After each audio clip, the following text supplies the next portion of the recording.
and women who fought and died for the birth of our nation, you know, this is totally against everything that they stood for. Every bit of this law, it goes against every bit of Catholicism, actually. Yeah. Every bit of this law.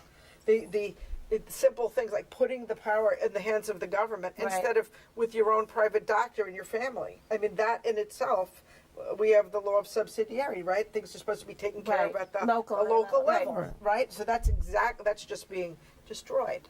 Yeah, I was going to say, end-of-life decisions should be made by the medical staff, the family, and the patient. And the patient in particular, but also the clergy. Right. I mean, these are difficult decisions. I've been involved in several of these in the last couple of years, and they're very emotional issues. Sure. But it needs to be well thought out. And every situation is a situation into itself. Right. So you have to look at the merits of that situation. You can't just use a blanket, like a death penalty. Well, if you have this disease, you're only going to live this long anyway, so we'll just unplug you now.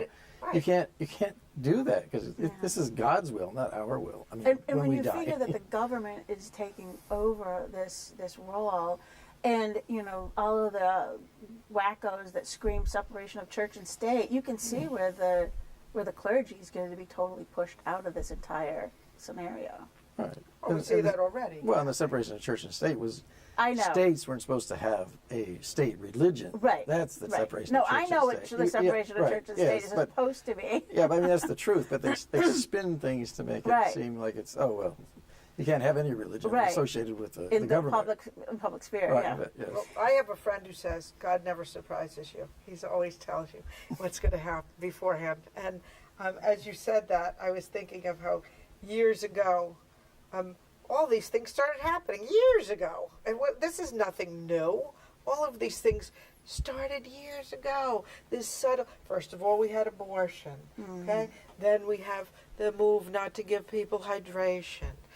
Then we have the move to have nurse practitioners and PAs instead of doctors, and all of these things subtly undermine, and all of a sudden the priests can't come into the hospitals or the nursing homes unless they're invited by the family. No more does the priest get the list of who's Catholic. Okay? Really? Oh yeah, that happened long ago. And why didn't we need to wake up to these things before they're all put together now into this system. Right. It's systematized. And the reason people wake up is because it's like systematized death now. That scares me. Death panels, whoa. No one wants to believe that this country would do that. Right. But we do it every day. Well, another thing that I think people don't understand is that when this was all rolled out, the whole idea was that there was 50 million people or 30 million people that did not have health insurance in this country. Now, it didn't mean that there were people that didn't have health care, because anybody could get access to health care. It's just that they didn't have insurance. So the whole idea of this bill was to ensure that all these people had medical insurance. Who are the people that we're talking about? Who are the people that did not have health insurance? Well, most of them were people who were working on self-employed people who had to buy their own health insurance, and many times they didn't. They couldn't afford it. The margin is little, and let's face it, you have to put food on the table. Right. But if they did get sick, they could always go to a doctor and pay out of pocket. Of course, anybody can pay out of pocket. The problem was, and the other group of people were the young, who weren't under their parents' insurance. And they don't need insurance anyway because they don't get sick very much. They need a couple of well-person checks every couple of years. They don't need they don't have the big hospitalizations generally. People need a catastrophic insurance. Something will cover them if they get into a car accident and they have a $100,000 medical bill. Right. Or they need emergency cardiac surgery or something. Those are things which a normal family cannot really absorb very easily. Right. So catastrophic insurance. And that wasn't really all that expensive. No. For a young person. Right. But those were the people who didn't have insurance. But they chose not to. Always got taken care of. Say that again. The poor always got taken care of. Yeah, the United States spends 10 times more per capita on public health than any nation in the world. Wow. 10 times. The government itself. Yes, I've heard. Well, the government, we provide. We are the government. We are the government. Yes, we provide the money. Right. But I'm saying, because people are always saying, But well, I'm Europe talking has... not the health insurance companies. No. No, It's the I'm talking government. Okay, Yes, so right, for the government. poor. Right, Yes. for the poor. Yes, there's always been. I worked always in the inner city. The poor people always had Medicaid. They always got the best health care because that Medicaid is good, believe me. Now, I buy from the state of Connecticut, so I have what's called Medicaid from the state of Connecticut. But you purchase it. It's not free. Oh, you're $1,200 a month for the two of Holy us. crap. Oh, yeah. But that's nothing compared to what people will pay in Obamacare, you see? Yeah. That's the thing. And it's good insurance. Everybody could get insurance, the poor. It's that in between, the people who are on their own, who don't have a job, the jobs don't supply health insurance, they can't afford to pay for it out of their own pocket. Those are the people who needed some kind of policy, and we could have fixed that up real easily. Well, with all the money that we're spending on these mediators, on the website, on the 50,000 IRS agents, couldn't we have just given the 30 million people who didn't have health insurance? Lots of different ways to take care of it. Oh, yeah, there's lots of ways to solve that problem. So the other thing I think that people are now starting to realize is that what was promised was that we're just worried about these 30 million people. Okay, so there are young people who don't have health insurance. So some of them will go on their parents, continue on their parents. So that was a good fix, right? People with pre-existing conditions, they would be able to not be discriminated against, and they could get insurance. But if you had health insurance that you really liked, you were happy with your doctor, happy with your health insurance, you could keep it. And now we're finding out that that was a bunch of crap. And I think you have some personal experience with that. Well, of course I do, because I have health insurance that I've had to buy on my own, and now I just got the letter in the mail that as of January 1st, I no longer have health insurance. Not only that, I can't buy it from that company because the company is not going to exist as of January 1st because Obamacare is coming into play. So, my husband and I have these discussions about it, about what to do. And he said, well, the new law says even if you don't have it, you can buy it after you get sick. So then it's not really insurance anyway. Right. No. So the whole thing is a lie. Right. Yeah. Well, then they have what they call these Cadillac policies, right. which if you work for a big company, sometimes they give you very good medical benefits, and most of those companies are self-insured. And so what they're trying to do is basically take that away from them. So what they're going to do is make it ordinary income, so you have to pay income tax on that Cadillac policy that you're receiving. So what they're trying to do is force everybody into one system and have a national health care system. That's the ultimate goal. And Obama's on record for saying that. He's kind of like giving a wink, wink, nod, nod, and nudge, nudge to people like, okay, we have to do this.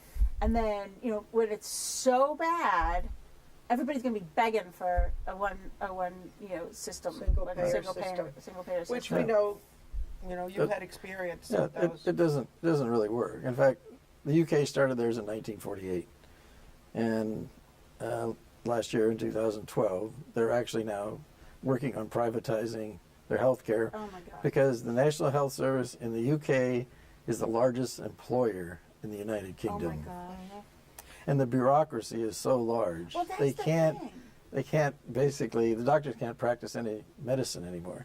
And I would say the other thing that happened in the UK when I lived there is they had what they call the brain drain. So the doctors were leaving the country. They're going to Australia, they were going to the United States, this is before any of this socialized medicine took place in these other countries. Because your hands are tied, which is what they're going to try to do to us. Right. I mean, in the UK, if you're like a 75-year-old woman with metastatic breast cancer, you're not going to get chemotherapy. No. If you're a baby, you have a baby who's born with spina bifida, that baby's not going to get operated on. They're going to be allowed to die. And if you have a certain diagnosis and you are maybe in the last couple of years of your life, you're going to go on that death protocol, they call it. Right. Okay, so that's how they make up for the cost. So we're in trouble with this, and I think there are many ways that we can work around it, but that's probably a whole other topic. Yeah. I mean, it was really, it was a whole lie, like you said, to begin with, because it's really not about making sure that people get health care, because we had the best health care system in the world. Yes. People came from all over the country or the world to our nation to get health care. So it wasn't like there was anything wrong with our health care. And everything that the government's doing is not doing anything to decrease the cost of health care, because they're adding more bureaucracy, they're adding more layers of garbage, and they're increasing costs. And like you say, getting in between the physician and the patient, giving us less choice as far as, you know, what kind of what kind of a coverage we want, because you can't now just buy catastrophic insurance. You have to buy what they consider their plans. You know, they've got 3 or 4 plans that they can, and of course it has to have birth control. It has to have sterilization. So you as a man will, get pregnancy coverage. You as a woman will get prostate coverage, whether you need it or not, obviously. Yeah. So it's Well, I mean, you're right. I mean, we do have the best healthcare system in the world, but we're trying to destroy it. I mean, we're not. I think that's the purpose. The government's trying to destroy it. So, what could be done to basically change things? I did a study a few years ago. There's 1 million licensed physicians in the United States. On average, those physicians pay $250,000 a year in malpractice. That's $250 billion. Yeah. I know some OBs in Houston, Texas, they pay $500,000 a year for malpractice insurance. So there were ways that we could have... And the actual, tort reform in suits, the actual total awards that are made in 1 year is $18 billion.